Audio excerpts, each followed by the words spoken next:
When God created the nation of Israel, he gave them specific names of tribes. When this prophecy comes to pass, the children of Israel are no longer going to be called the children of Israel. They're going to be called proverbs and bywords. Who is that talking about in the modern day?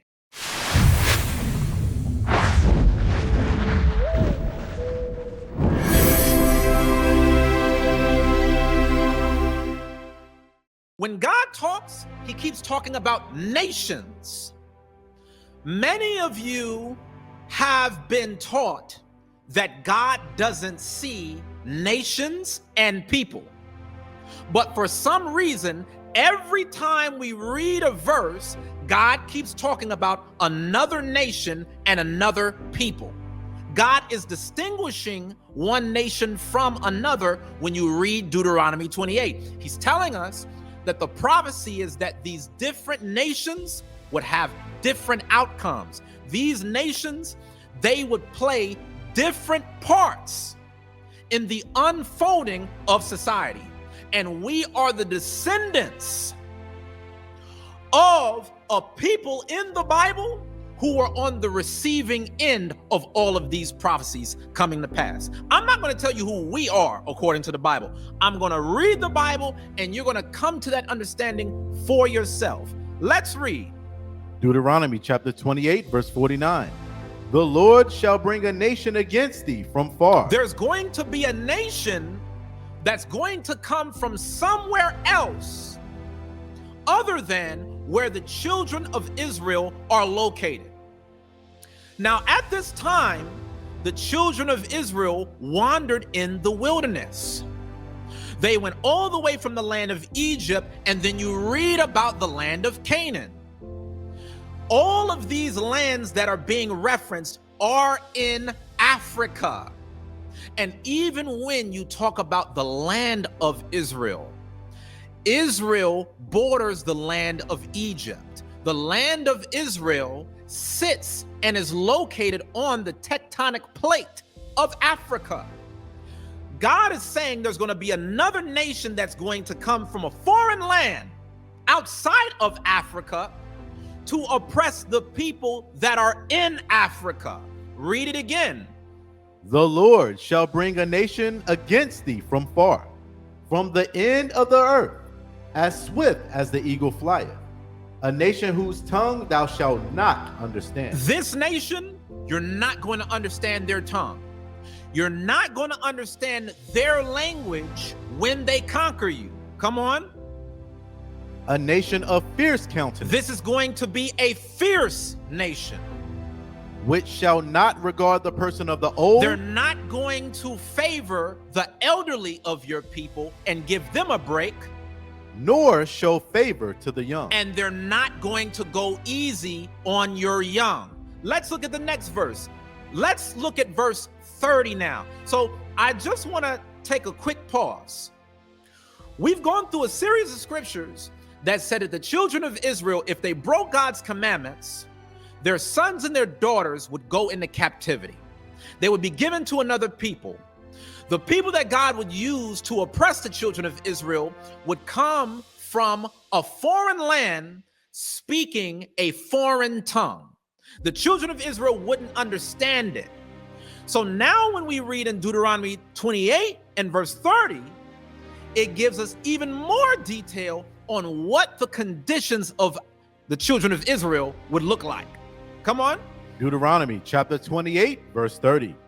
Thou shalt betroth a wife. The children of Israel, the men of the Israelites, they would take wives in marriage. And another man shall lie with her. Another man would take a man's wife. All of this would happen to the children of Israel in captivity. Come on. Thou shalt build an house. The children of Israel would build houses. And thou shalt not dwell therein. Because the homes that were built were for other nations. The children of Israel would be used in slavery to build other people's homes. Come on. Thou shalt plant a vineyard. You will plant a vineyard. You will be out in the field. Read. And shall not gather the grapes thereof. Let's go to verse 37. Verse 37. Again, we're just touching on high curses that resonates with us in the modern day. You should look at these verses and ask yourself, what people on the planet went through what God is talking about right here? Again, when we read at the beginning of the class, the Bible told us, trust in the Lord with all thine heart and lean not unto thine own understanding. If we claim to believe in the Bible, that means that we must trust the Bible in what it says with all our heart and with all our soul.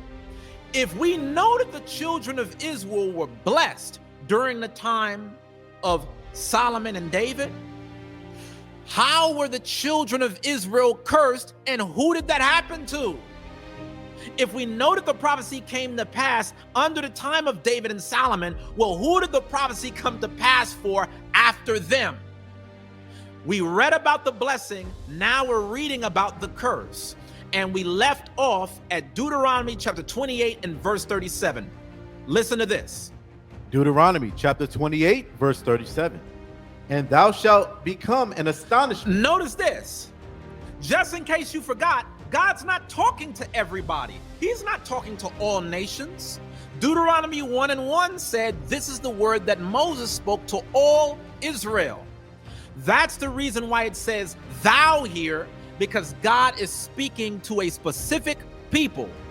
This is the specific curse that the children of Israel would inherit for breaking the commandments of God. Thou shalt become an astonishment, a proverb, and a byword among all nations, whither the Lord shall lead thee. So the children of Israel were warned, if you break God's commandments, you're going to become an astonishment in the earth. An astonishment means when the other nations look at you, they're going to be astonished by what happens to you.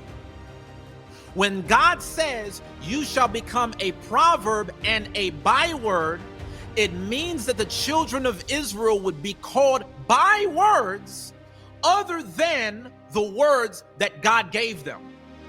When God created the nation of Israel, he gave them specific names of tribes. When this prophecy comes to pass, the children of Israel are no longer going to be called the children of Israel. They're going to be called proverbs and bywords. Who is that talking about in the modern day? As Brother Yasha'Allah stated in the comments, follow the timeline and see whom does the timeline match up with. This is what we must all understand. God tells us it's going to come to pass, so now we have to look throughout the span of history. So I'm going to give y'all a bit of an example. I want y'all to leave me a comment, and I want you to let me know, based upon everything that we've read thus far, what people does these prophecies fit? Well, whose history does this sound like? Does this sound like the history of the Chinese people? Does this sound like the history of the Arab people? What people went into captivity where their sons and daughters were given unto another nation and they were held captive with a yoke of iron upon their neck? What people experienced captivity where they were oppressed by a people whose nation, whose tongue, language, they could not understand? You got to understand, who is this talking about in the modern day? I want to go to these comments.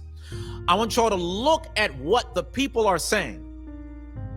It sounds like Afro-American. It sounds like the movie Roots to me. Right. These are the things that you got to read when you read the Bible, because the Bible is not a fairy tale. It's a history book. There's an actual people that experience this. So now, If everyone in the comments are correct, let's see what happened when you get to the book of Acts. By the time that you read further in history, Deuteronomy 28 came to pass on God's chosen people. Let's look at it. This is in the book of Acts, the Acts of the Apostles, the 13th chapter and the first verse. I want you to think about Deuteronomy 28 and verse 37 now. And thou shalt become an astonishment, a proverb, and a byword among all nations, whither the Lord shall lead thee. Come on. Acts chapter 13, verse 1. Now there were in the church that was at Antioch certain prophets. Stop. When Deuteronomy 28 was written, the children of Israel was in the wilderness in Africa. Now, when you get to the New Testament, there were in the church that was at Antioch certain prophets. Different location, same prophecy. Now, there were in the church that was at Antioch certain prophets and teachers, as Barnabas and Simeon, that was called nigger. That was called what? Nigger. Now, I want y'all to understand, this is not hatred against black people. We're bringing this out for educational purposes only. This is to provide biblical context on who the Israelites are. We already learned from Deuteronomy 28 and 37, thou shalt become an astonishment, a proverb, and a byword. The children of Israel now in Acts chapter 13, verse 1, are being called nigger. This is what God was talking about when he said you would become an astonishment, a proverb, and a byword throughout the earth. You would no longer be called the children of Israel. You would be called the N-word. And I know that that's a very harsh word, but this is the truth. This is historically accurate. When you research the definition of the word Niger, because some of you all are reading the verse and you're saying it doesn't say N-I-G-G-E-R, it reads N-I-G-E-R. The history of the word nigger is often traced to the Latin word Niger, meaning black. Every scholar will tell you that the N-word that's used in the modern day comes from the ancient Latin word Niger, meaning black. We quoted the African American Registry. There's a link on the screen to show you where these scholarly writings came from, where it was documented that this is what the word means. So when you're reading in Acts, the 13th chapter and the first verse, it's not pronounced Niger, it's pronounced nigger. This is what the children of Israel was called. That's how we see the prophecy come to pass. Let's read that again. Acts chapter 13, verse 1. Now there were in the church that was at Antioch certain prophets and teachers, as Barnabas and Simeon, that was called nigger. Now I know for some of you, you might be thinking, oh, this is far-fetched. Wow, they added an extra G on there. What a reach. Just give it time. Take notes. We have so much more to go over to show and prove who the Israelites are. Read on. And Lucius of Cyrene, and Manaen, which had been brought up with Herod the Tetrarch, and Saul. Okay, let's go to the next verse. Now we're going to look at Deuteronomy, the 28th chapter. We're going back to Deuteronomy 28 now to read about more of the curses. We went to the book of Acts because Deuteronomy 28 and verse 37 prophesied that the children of Israel would be called proverbs and bywords among all nations, whether they went. When the children of Israel received this prophecy, they were in Africa. Simeon was called the N-word in Antioch, back to where you were. Which is in Syria. Thank you, sir. All praises. Come on. This is Deuteronomy chapter 28, verse 64. And the Lord shall scatter thee among all people, from the one end of the earth even unto the other. And there thou shalt serve other gods, which neither thou nor thy father have known, even wood and stone. Now I want you to see what the verse is saying. The children of Israel would go into captivity, and the Lord shall scatter thee among all people. Notice God keeps saying, I'm going to take you captive, and you're going to be captive among all people. You're going to be scattered amongst all nations. Verse 65. I want to get this next part after scatter thee among all people, from the one end of the earth even unto the other. So notice, the children of Israel, the prophecy is that they would not stay in their own land. The prophecy is that the biblical Jews would be scattered throughout the world.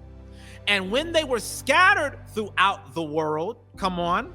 And there thou shalt serve other gods. There, when you get to where God is scattering you as a punishment, you will serve other gods,